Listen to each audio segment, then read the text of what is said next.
What do you think, looking back on that season, so last season, was one of the biggest misconceptions of the Indiana Fever? Like, maybe it was like locker room stuff. I feel like early on, Oh my like, gosh, oh my gosh, there was so much locker room talk. Oh my gosh, her body language, she was not happy. She hates this entire squad. What if the loudest story about the Indiana Fever never happened in the locker room or on a timeline, but right in front of us, in the split second where two elite minds saw the same gap? That's the moment Aaliyah Boston is talking about when she laughs and admits she had to get something off her chest. Yes, the 40-piece from college still lives rent-free, not as resentment, as honesty. A quick human reset that turned rivals into co-authors. No press release, no dramatic summit, just one star telling another, "You did what you did, and now we do this together." The funniest part is how ordinary that honesty felt to her. No tension, no Cold War, just the kind of straight talk great teammates crave. Because once you say the quiet thing out loud, all that's left is the work. Screen angles, footwork, hand targets, eyes. And as Boston explains it, that's the code that runs their connection. You don't choreograph it, you learn it.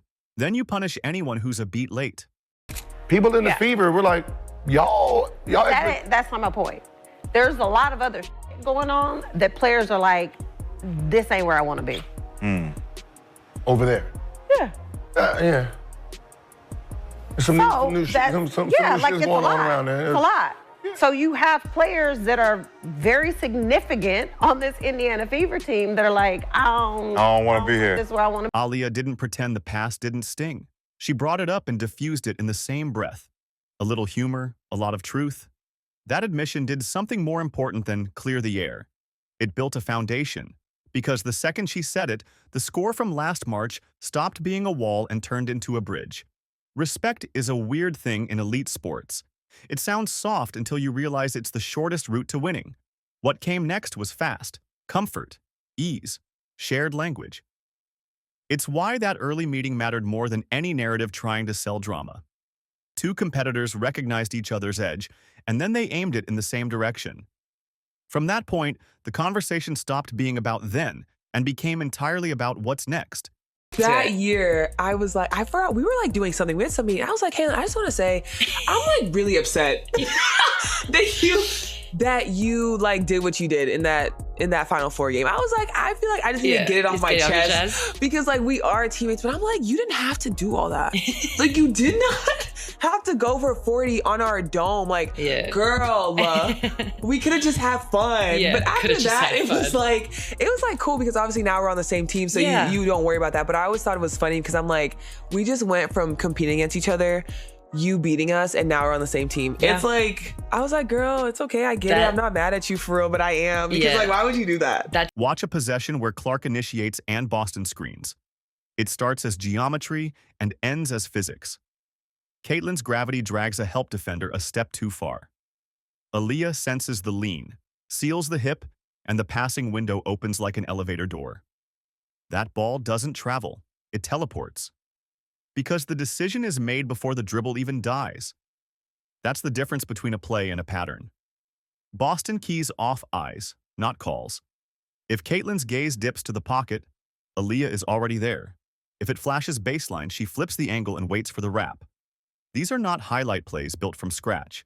They're modular, repeated, ruthless. Opponents know what's coming and still arrive late. That's when chemistry graduates from promising to inevitable. Girl, did the thing, made the joke, moved on. That's really what it is. And then you kind of just move on. You're like, listen, we're on the same team now, so let's whoop some butt. Let's do it. 100%. The Caitlin Clark effect is not theory. It's head count, camera count, comment count. With more attention, every glance gets freeze-framed and treated like a spoken sentence. Boston understood the upside immediately. More fans, more growth for the league, more little girls deciding this is the sport they want to master. She also understood a boundary. You can't let strangers narrate your focus. So she logged off, went back to the gym, and kept the promises she made to herself before the noise ever arrived. It's easy to misunderstand a quiet competitor. Aaliyah is not aloof. She's calibrated. She hears the wave, appreciates the lift, and still chooses the work in front of her. That doesn't diminish the spotlight. It filters it. When your job is to solve games that move at 94 feet per heartbeat, you protect the bandwidth that lets you see the floor. Clicking out isn't quitting the conversation. It's keeping the signal clean. Well, you guys do complement each other. Yeah. And I hear you that it takes time, but like, what do you think it is about each of your games that works well? Like, mostly in the pick and roll. I think honestly, one, like Caitlin, the attention she gets, right? Yeah. Like teams are like up. Like if they're under and dropped, that shot's going up. Because I'm going to set a good screen, that shot's going up and she's getting it. And then it's like, okay, well, now I'm going to step up. And she's just a phenomenal passer. Like her angles, like she knows exactly where to get it. Every season has a side plot written by people who aren't in the room. This version had a simple hook. There's tension. It spread because tension sells. What it missed is how pros operate when the door's shut. Light jokes, fast check-ins. You good? I'm good, let's go. That cadence doesn't trend because it's not dramatic, but it wins. And it's the piece most fans never see unless they're listening with intent. Aaliyah's stance is the professional stance. If the team wants you to see something, you'll see it. If they don't, you won't. Not because there's a scandal to hide, but because the product isn't gossip, it's possessions. The fastest way to silence outside theories is to shorten the next defensive rotation and hit the next shooter's pocket. The scoreboard is the most reliable truth teller in sports, and Indiana chose to speak that language. The way she sees the floor, I think, is great. And then for me, it's always like, I'm always going to get in her pocket because I know that she's looking to pass that ball and she wants to get us in the best position. And so for me, it's like, okay, well, I'm looking at your eyes. So once I see your eyes, I'm there. You don't have to say anything. I'm going. Last year's playoffs taught Boston the cruelest math in basketball. In big games, the margin gets microscopic. A wrong foot by an inch becomes a layup. A late tag by a blink becomes an and one. Veteran teams inhale those margins. Everyone else learns. Losing to experience doesn't scar you if you process it correctly. It hardens your checklist. It makes the clock louder in the best way. Coming into this season, that awareness lived at the front of every practice. Screen angles treated like sacred geometry. Weak side help, time to the fraction. The staff didn't promise a leap. They demanded one. And when expectations flipped from cute up and coming to dangerous on any night, the Fever wore it. That's not a rebrand. That's an internal promotion earned by doing small things the hard way until they feel easy. The quote-unquote Caitlin Clark effect is definitely real. I think we all feel it in our unique ways. No, 100%. Yeah. How did you experience it? Like, I know early on you talked about logging off social media. Like, what did you just learn in that period of time?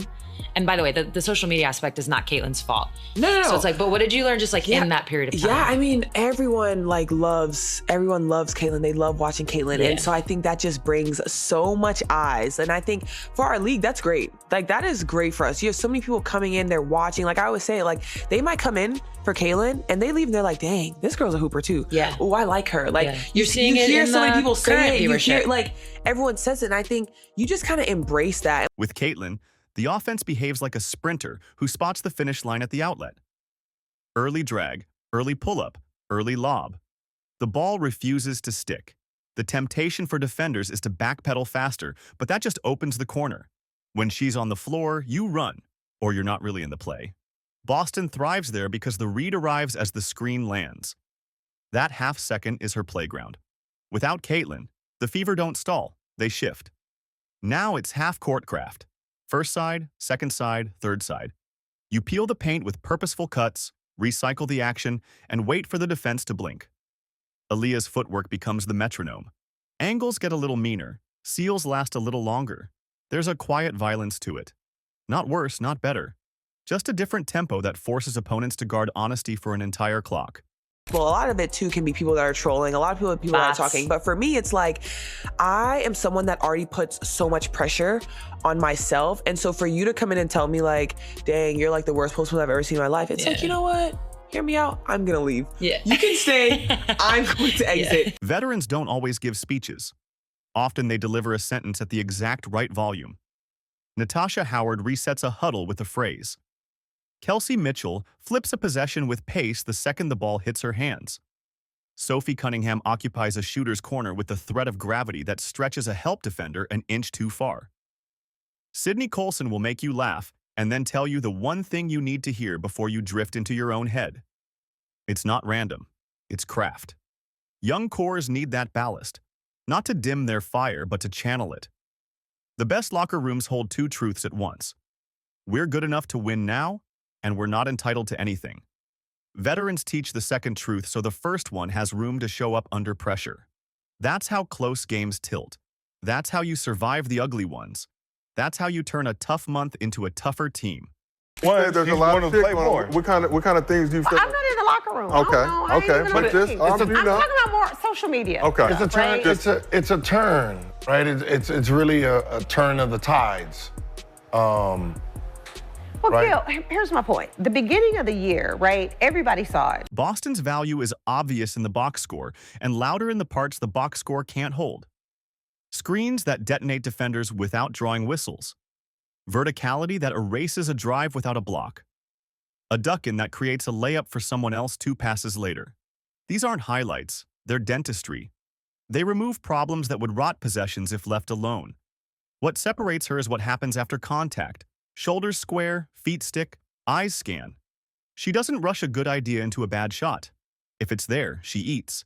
If it's not, she swings. The game rewards patience at the exact moment the noise begs for hero ball. Boston lives in that contradiction and makes it boring for opponents. Boring is deadly in the postseason. Oh my gosh, there was so much locker room talk, and everybody I talked to were like, we vibe, we're good. I was like, what are we talking about? Like, it's so easy for people to just make all these assumptions. Some people are like, oh my gosh, her body language, she was not happy. She hates this entire squad. I don't know. Sometimes when you have a bad game personally, that takes a toll on you. Yeah. It's not 100%. That you don't like the team. It's not you, but that takes a toll on you. Every single night we come out, we want to play good. And so like all the time there were locker room talks. I forgot what was the conversation one time. I woke up from my nap, getting ready to go to pregame. People are like, oh, they hate each other. They hate each other. We walked in the locker room. We're like, girl, you good? Yeah. I'm like, I just woke up. I can tell you what's happening right now, but all I know is we about to hoop. At 7 p.m., we got a game. The most fragile thing in sports is a plan. Injuries don't ask for permission, and this roster has taken more hits than any young team deserves. The easy response would be excuses. Indiana went the other way. Next woman up, next system up, same standard. You don't fake that. It shows in the third quarter of road games where legs feel like sandbags and decisions still arrive on time. Caitlin's absence reconfigured spacing, pace, and shape-shifted the menu of actions you can call. That's not a headline. It's a reality. The staff didn't try to cosplay as their old selves. They took the pieces available and designed a durable offense for the nights when the whistle gets weird and the ball won't drop. That adaptability is not a luxury. It's the tax you pay to stay in series that want to spit you out. I hate when people get into this whole talking about what they think our locker room is like and what they think. I'm like, first of all, you're not in here. No. So you have no idea. And also, we're professionals. So if we want you to see something, you'll happily see it. If we don't, I guarantee you, you would never know there's a single problem. Why? Because that's none of your business, and we have more priorities, and that's winning. Narratives don't survive stops. They can live through a couple of made threes. They die when you wall off the lane, finish possessions with clean boards, and stack disciplined trips. Boston organizes that work. Early callouts, clean tags, a hand on a hip instead of a reach across the body. Defense turns games into honesty tests, and Indiana's answers have gotten sharper as the season has gotten meaner. The fun part is how the defense feeds the identity. A hard vertical contest that forces a miss leads to a quick outlet, and suddenly the other team is sprinting backward, making the exact compromises they hope to force on you. That's not momentum, that's math. And it's why this group has looked scarier each time the stakes went up. What did you learn from it?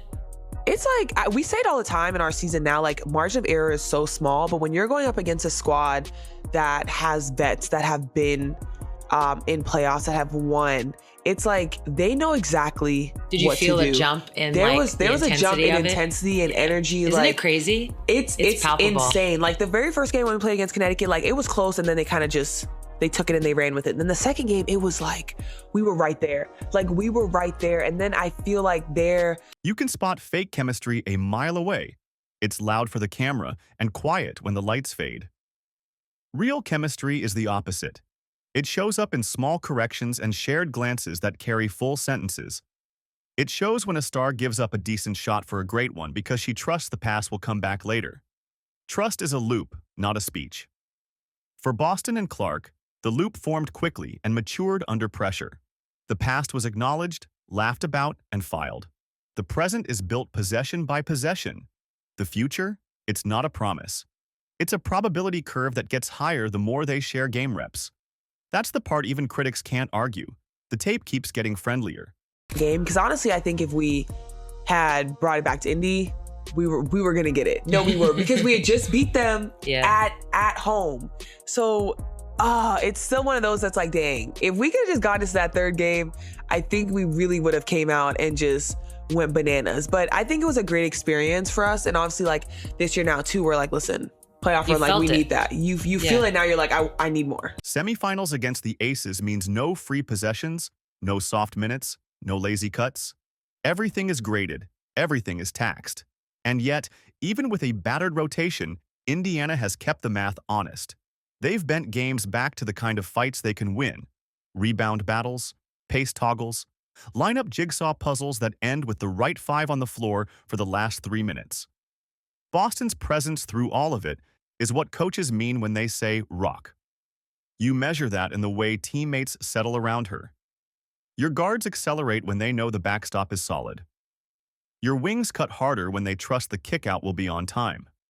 Your fans breathe differently when the clock shrinks and the ball finds the block. It's a lot of change. Yes. You have a coaching change. Yep. You have a ton of, it's a big free agency year for you guys. And really overnight, what that big free agency year was, or big change was expectations change. Yes. So you guys went from like this up and coming, where it's like you're getting to know each other, to now it's like, oh, they could win the whole thing. Yeah. So what was the experience of essentially becoming like, instead of being the hunter, you're now the hunted? Yeah. It's crazy, but I feel like it was definitely expected. Like, People love loud declarations, but the Fever's loudest edge is quiet. It's a collective refusal to let circumstances write their story. No one asked for the injury list. No one ordered extra noise with their rookie phenom. And still the identity formed. Resilient, adaptive, relentlessly competitive. That's not branding. That's behavior observed over months of adversity. If you want to understand why opponents hate playing Indiana right now, it's because there's no stretch where the game relaxes. Turnovers become runouts. Misses become multi-effort rebounds. Set actions become late clock counters after you snuff the first 2 reads. That relentlessness breaks rhythm.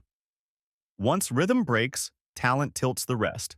but then you added in Caitlyn, right? And everybody's like, oh, like they're gonna be this, this, and this. And now everybody's like, oh, you know what? We're gonna prove you wrong. Like, hell no. Like, that's how it is. And then this year too, obviously we go in the free agency and everybody's like, yeah, like they got, for us, we always think like you have to approach every season with like, we're winning this whole season. So that was our mindset. And I think when you look at expectations, once again, expectations come from everyone outside. Cause like in our circle, we know exactly what we want to do. We also understand that it's a process. We understand that new faces, new coaches, like different style play for people joining us. It's like people need time to figure it out once again. But when you do figure it out, it's going to be scary. Strip away the hot takes and you'll find something simple. Respect for a passer who sees the floor like a chess engine, and belief in a partnership that can own the middle third of the court for years. Aaliyah's joke about the 40 wasn't a dig, it was a door.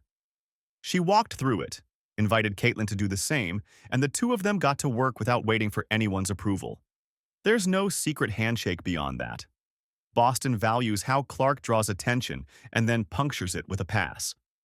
Clark values how Boston turns small advantages into guaranteed points. It's a clean exchange. You give me space, I give you certainty. And the team gets a version of basketball that forces opponents to pick which problem they prefer.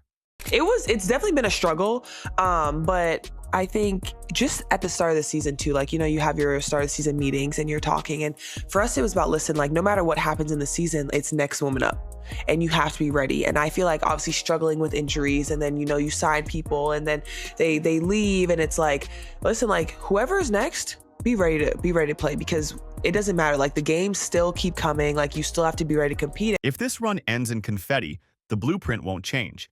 If it ends one game short, the blueprint still won't change. That's the point. You don't build a shape-shifting team for one night. You build it for a decade of springs. The next iteration is not a mystery. More hours, tighter habits, a wider playbook for two stars who haven't come close to their ceiling as a duo. The most dangerous teams are the ones whose best possessions are still ahead of them. Indiana can say that without bravado because you can see the open edges, actions they'll refine, counters they'll add, late-game options they've only flashed. That's the scariest film for the rest of the league, growth that already looks like a problem. Curious, specific to Caitlin being on the floor, off the floor. And I saw you talk on your own podcast about like the spacing and how different it is. But when you're entering a game, like your mental prep, how does it change? Because it's two different systems essentially. So what does Aaliyah really think about Caitlin? That the game gets easier when they're aligned, that the reads get cleaner, that the floor gets wider, that respect and humor can coexist with a killer instinct, and that none of it means anything unless it shows up at 7 p.m. with the season on the line. The beauty of this group is how normal they make that sound. If you've been waiting for a gotcha, here it is. The story isn't drama, it's development. Two elite competitors chose to collaborate, and an entire franchise learned how to flex between engines without losing its soul. That's not a headline that burns out in a day. That's a program. And if you've been sleeping on it, you're going to wake up to a scoreboard you don't like.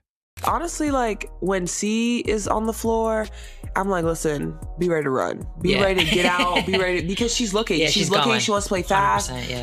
Super early in the offense, and like we do that too as well here. But I think sometimes too now without her, like we can get into like a little more half court execution, make the defenses work a little bit harder, first side, second side, third side, and then I think when you have like Kelsey, when Kelsey's playing in transition, get that ball up to her bouncy. And make her. I've never seen anybody so bouncy. Like she is unbelievable. And then when what you is in put those her shoes? In screens, it's like, what do you do? Bouncing all over. She is moving. She's making the right read. And it's like, listen, and she's scoring the ball at a very high level. And if you made it this far, you're exactly the kind of hoops mind we built this channel for. We're still small, and your support genuinely moves the needle. Hit subscribe so you don't miss our deep dive breakdowns, press conference deconstructions, and film room micro stories. Tap like if this gave you a new lens on the Fever, and drop a comment with AB and CC if you want more segments on their two-woman game, or tell me the specific action you want clipped next, Spain PNR, empty corner slips, elbow seals, you name it. For the diehards, we also run a free weekly newsletter that curates the smartest women's basketball updates, advanced stat nuggets, and tactical explainers you can read in 5 minutes. Join at basketplay.online. You'll also get our free guide, How to Watch Like a Coach, a condensed breakdown of the exact cues we use to spot coverages, reads, and misdirection in real time. It's free, it's useful, and it'll level up how you watch the next Fever game. Subscribe, like, comment, and grab the guide at basketplay.online, and I'll see you in the next one.